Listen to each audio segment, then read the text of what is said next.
Hello friends, this is DL Harry और welcome है आप सभी का आज के वीडियो में। तो आइए देखते हैं कि हमारे स्टॉक्स ने क्या क्या मूवमेंट किए और आगे हमें कौन से स्टॉक्स ट्रेड के लिए मिल सकते हैं। तो सबसे पहले हमने देखा था HDFC को, जो कि हमें एक अच्छा स्टडी पॉइंट से मिल रहा था।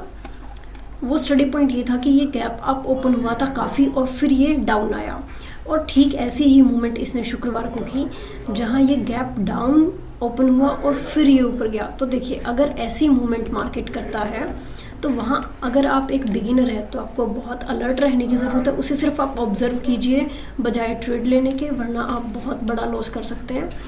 और अगर आप ऐसी मूवमेंट देख चुके हैं तो फिर आपके सपोर्ट और रेजिस्टेंस अगर आपने ड्रॉ कर रखे तो वहाँ पर आपको बहुत अच्छे ट्रेड्स भी मिल सकते हैं। देखिए, जैसे ये था, ये एक जोन था, अगर हम सपोर्ट भी है और एक ये अच्छा जोन भी था प्रीवियस, तो वहाँ पर ओपन हुआ और बजाय इसके नीचे जाने के RSI ने भी देखिए 40 पर सपोर्ट लिया और ये ऊपर ही गया। तो अगर आपकी स्टडी पहले की है तो आप इस मूवमेंट को कैप्चर कर सकते हैं, अदरवाइज आप इसमें ट्रेड नहीं लीजिए, वरना आप इसमें लॉस ले सकते हैं बहुत बड़ा। तो ये हमारा स्टडी पॉइंट ऑफ व्यू से था HDFC बैंक। नेक्स्ट हम चलते हैं आरती इंडस्ट्रीज़ पे, जिसको हमने ट्रैक करने के लिए बोला था। तो आरती इंडस्ट्रीज़ में आइए देखते हैं क्या रहा। आरती इंडस्ट्रीज़ में ये है डेली टाइम फ्रेम पे एक बहुत बड़ी रेड कैंडल, और आवरली टाइम फ्रेम पे हम देख लेते हैं कि क्या मूवमेंट रही। आवरली टाइम फ्रेम पे हमारे पास ये एक जोन था, जिसको ब्रेक करने के बाद हमारी ट्रेड अप या डाउन की बनती थी। तो ये देखिए, जैसे ही अगर हम सिर्फ एक दिन का लें तो ये जोन था, और अगर हम प्रीवियस डे का भी इंक्लूड करते हैं तो ये वाली लाइन हमारी ड्रॉ होगी। तो यहाँ पर देखिए, जैसे ही इसने इस जोन को ब्रेक किया, और RSI का भी देखिए, मैंने आपको कहा था कि अगर वो 60 अबव करता है तो आपको कंफर्मेशन मिल जाती है कि वो आपकी मूवमेंट करेगा, लेकिन RSI ने 60 को रेजिस्ट किया और वो डाउन आया, और ठीक हमें मार्केट में भी वैसी ही मूवमेंट मिली कि वो डाउन आए। और हमारे पहले टारगेट्स के अकॉर्डिंग देखिए, पहला टारगेट अगर हमारी एंट्री यहाँ होती है SL यहाँ, तो पहला टारगेट हमारा ऑफकोर्स ये स्विंग रहेगा, जो कि हमें आराम से अचीव होता है। देखिए, ये देखिए, ये लाइन ड्रॉ हुई है और ये हमें आराम से अचीव होता। अगर आप ये लेना चाहते तो ये भी मिल जाता। अगर आपका 1:1 का होता तो आपको ये टारगेट आराम से मिल रहा था। तो आप रेशो के हिसाब से भी चल सकते हैं और आप अपने स्विंग के हिसाब से भी अपना टारगेट अचीव कर सकते हैं। उसके बाद था आदित्य बिरला। तो आइए आदित्य बिरला की तरफ चलते हैं और देखते हैं उसमें क्या रहा। आदित्य बिरला, ये देखिए, इसमें भी डेली टाइम फ्रेम पे एक डाउन में ओपन होकर और डाउन की ही कैंडल बनी है। तो आवली टाइम फ्रेम में देख लेते हैं कि इसमें क्या मूवमेंट रही। ये देखिए, सबसे पहले इसने इस जोन को ब्रेक किया, ये हमारा जोन ब्रेक हुआ और ओपन ही गैप डाउन हुआ था। तो वहाँ हमें थोड़ा अलर्ट रहने की ज़रूरत थी कि हमें क्या ट्रेड मिल सकता है।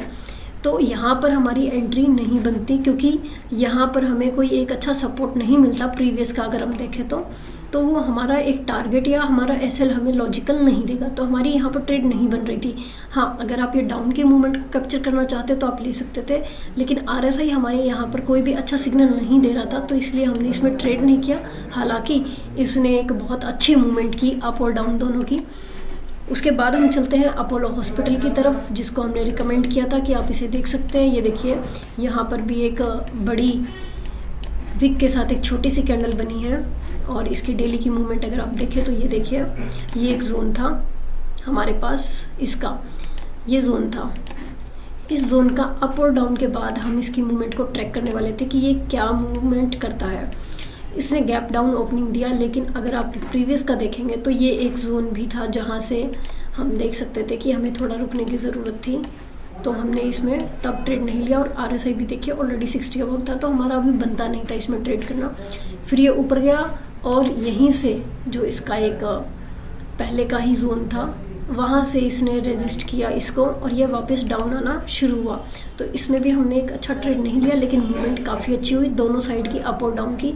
आप चाहते तो दोनों कैप्चर कर सकते थे, अगर वो आपकी स्टडी में अच्छी तरीके से इंक्लूड है तो। फिर आया हमारे पास शिप्ला, जो कि हम उसको भी देख लेते हैं कि उसमें क्या मूवमेंट रही। डेली टाइम फ्रेम पे देखिए, एक बहुत अच्छी रेड कैंडल बनी है। आवरली टाइम फ्रेम में देखते हैं, ये देखिए, ये हमारे पास एक छोटे टाइम फ्रेम, बड़े टाइम फ्रेम में एक छोटा सा चैनल था, जिसको ब्रेक किया और करते ही हमें डाउन की मूवमेंट मिली। RSI भी अगर आप देख सकते हैं कि 60 को रेजिस्ट करके ही 40 तक आया। तो ये भी एक अच्छी ट्रेड होती है कि आप RSI को भी देखकर एक ट्रेड ले सकते हैं और कैंडल कंफर्मेशन के बिहाफ पे भी आप एक अच्छी ट्रेड बना सकते हैं। तो दोनों ही ज़रूरी होते हैं आपको कंफर्म करने के लिए। कभी कभी ऐसे होता है आपको कैंडल कंफर्मेशन तो मिल रहा होता है, लेकिन RSI 60 रेजिस्ट करके या 40 सपोर्ट करके वो वापस वहीं से रिवर्स कर लेता है और आपको वो अच्छी ट्रेड नहीं मिल पाती। तो ये सब कुछ चीज़ें थी जो ध्यान में रखने वाली होती है। अब हम देखते हैं कि हमें मंडे को कौन कौन से स्टॉक मिल सकते हैं जिनको हम ट्रैक कर सकते हैं। सबसे पहले हमारे पास है AU बैंक। जब हम बैंक्स की बात कर रहे हैं तो आप बैंक निफ्टी को थोड़ा ध्यान में रखेंगे, क्योंकि वो इन सभी बैंक से चलती है जिसमें 12 बैंक से इंक्लूड है। तो AU बैंक उन बैंक में से एक है जो BN में इंक्लूड है। तो ये देखिए ये डाउन की मूवमेंट हुई थी। हम वाले टाइम फ्रेम पे चलते हैं कि हमें इसमें क्या ट्रेड मिल सकता है। ये देखिए लास्ट में आके इसने कंसोलिडेट किया, लास्ट के कुछ ये जो हमारे पास 4-5 कैंडल है ये कंसोलिडेट हुए। हालांकि एक डाउन की मूवमेंट इसने प्रीवियसली करी है और अगले दिन भी ये डाउन ही रहा। RSI आप देख सकते हैं 40 के डाउन है। अब अगर ये ऊपर जाएगा तो RSI हमारा 40 के ऊपर हो जाएगा, और अगर ये डाउन जाता हुआ तो इसका मतलब है 40 को रेजिस्ट कर रहा है और इसकी मूवमेंट डाउन की है। तो डाउन के लिए आपके पास जो पहला टारगेट निकल कर आएगा वो ये स्विंग होगा जो कि 1260 के आसपास है। और अगर ये आपकी मूवमेंट करता है तो आपको ये टारगेट आराम से मिल सकता है जो कि 1323 के आसपास है। अगर आप थोड़ा और बड़े टारगेट के लिए जाना चाहते हैं तो हमारे पास एक जोन क्रिएट होता है, हम उस जोन को देख लेते हैं पहले। एक मिनट, हम जोन देख लेते हैं कि हमें कौन सा जोन मिल सकता है। तो ये देखिए ये जोन हमें यहाँ पर मिल सकता है, ये पूरा जोन यहाँ पर कैरी हो सकता है और हम देख सकते हैं कि हमें कितना रिस्क रिवॉर्ड यहाँ पर मिल सकता है। तो नेक्स्ट हम चलते हैं एक्सिस बैंक की तरफ। एक्सिस बैंक में आप देखिए पहले हम डेली टाइम फ्रेम पे देख लेते हैं क्या मूवमेंट रहा। डेली टाइम फ्रेम पे आप देखिए गैप डाउन ओपन हुआ और डाउन ही रहा। तो आवली टाइम फ्रेम पे देखते हैं कि आवली टाइम फ्रेम में हमें क्या मूवमेंट मिल सकती है। ये देखिए आवली टाइम फ्रेम पे वैसे कैंडल ने डाउन में एक क्लोजिंग दे दी है हमें, ये देखिए इस जोन के, लेकिन कंफर्म तब होगा जब ये थोड़ा और डाउन करे, या तो आप डाउन की मूवमेंट लें और आपके लिए टारगेट जो है ये कैंडल, ये देखिए इस कैंडल का हाई जो है यहाँ तक आपको टारगेट मिलने का चांस है, जो कि आई थिंक 1:1 का आपका हो जाएगा आराम से जैसे ही वो इसे क्रॉस करेगा। और अगर आपको अप में मूवमेंट चाहिए तो आपके लिए फॉर श्योर आपका शुक्रवार का जो हाई था वो रहेगा। उसके बाद आप इस गैप को फिल करने के लिए भी जा सकते हैं अगर वो आपकी मूवमेंट करता है तो ये हमारे कुछ टारगेट्स थे एक्सिस बैंक में। और इसके साथ आप बैंक निफ्टी को भी देखते रहिए कि बैंक निफ्टी कैसे मूव करता है। फिर हम आते हैं कोटक बैंक पे। कोटक बैंक एक बार पहले हमें एक अच्छी ट्रेड दे चुका है, ये देखिए, और अगर हमने इसमें हम रुके होते तो ये हमारे लिए एक 2 दिन का ट्रेड बन जाता, क्योंकि वो उस प्रीवियस जोन को जितना एक कंसोलिडेटेड जोन में था उसी को ब्रेक करके डाउन आ रहा था और गैप डाउन ओपन करके और फिर भी डाउन ही रहा। तो डेली फिर हम चलते हैं आवली टाइम फ्रेम पे। अब देखिए अगर हमने उसको वेडनेसडे को ही एग्जिट कर दिया था तो हम शुक्रवार का जो मूवमेंट था वो नहीं ले पाए। तो इसके लिए फिर हम आवली टाइम फ्रेम का ये जो कंसोलिडेशन है इसको देखेंगे, और अब जैसे ही इसको ब्रेक करता है तो हम फिर इस मूवमेंट को पकड़ने की कोशिश करेंगे कि ये किस तरफ जाता है।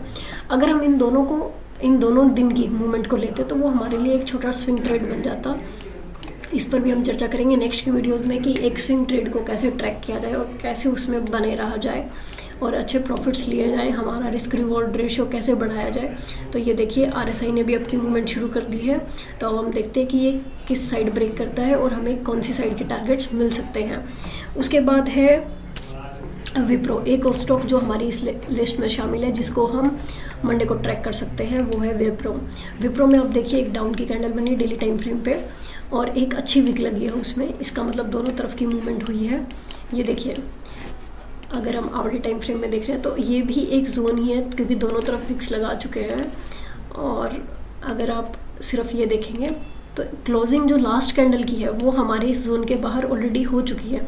तो अगर आप इसमें ट्रेड ऑलरेडी ले चुके हैं तो आपको SL को स्ट्रिक्टली फॉलो करना है, और अगर आपने इसमें ट्रेड नहीं लिया है तो आप इंट्राडे के लिए जा सकते हैं। ये जिस तरफ भी ब्रेक करेगा उस तरफ आपको अच्छा टारगेट मिलने के चांसेस हैं। तो इस वीडियो में इतना ही। थैंक यू फ्रेंड्स, मिलते हैं नेक्स्ट वीडियो में कुछ नई स्ट्रैटेजी और कुछ नए सेटअप के साथ। Thank you so much.